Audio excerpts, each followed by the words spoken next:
Today is the start of the Conference of Parties, COP21, also known as the 2015 Paris Climate Conference, in which the United Nations is attempting to achieve a mutually binding and international agreement on climate change. Some say this current generation is the last generation that will truly have the ability to make a substantial impact.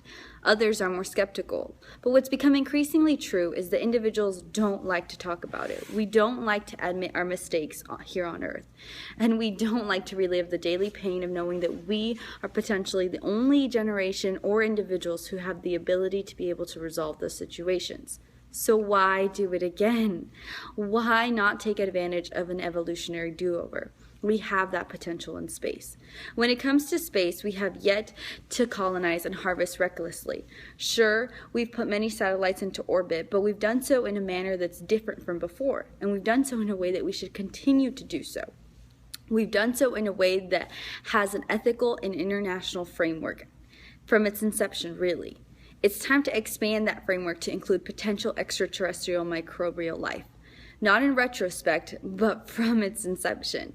Resolved, an overriding ethical obligation to protect and preserve extraterrestrial microbial life and ecosystems should be incorporated into international law. There it is. That's our chance to make a difference. If there is microbial life on Mars, we need to approach it, them, it, whatever it is, in a way that's different and for the better.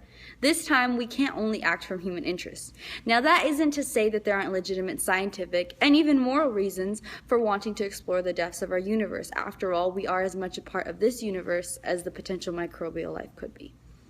But what we do need to do is create an ethical framework. First, we really do need places to play in and to pray in. John Muir and his ethic of preservation have been at the core of this somber melodrama on Earth in which we regret never understanding how intrinsic value still means a value.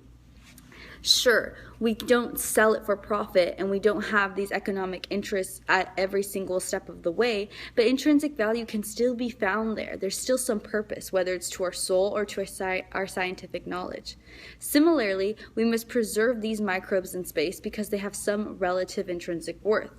We do not know how much or have precise beliefs on their ability to engage in even sentient exchanges where we could try and negotiate or find out what that value is to us. But they are a part of our celestial and cosmic ecosystem, formed somewhere along the way with us. Therefore, their preservation is one and the same with our growing understanding of who we are. From a religious perspective, it's clear that creation outside of human life is still creation, and therefore a part of this puzzle. Secondly, we need to protect these extraterrestrial microbes at the international level. Opponents will rightly state that there are potential economic and human costs if we don't expand our reach into planets where these microbes might be. But this misses the larger point of an evolutionary do-over. We wouldn't industrialize the way we did in the past. Knowing what we know now, if we had the chance to go back in time and be able to re-industrialize our Earth, we would do it differently. I am sure of this. Individuals would know that better forms of technology are out there, that there are capabilities. We just didn't know it then, but we do now. Similarly, we can apply these new technologies, not just physical scientific technologies, but ethical changes to our international approach into space. We have these new and innovative ways of thinking of life, and we should continue to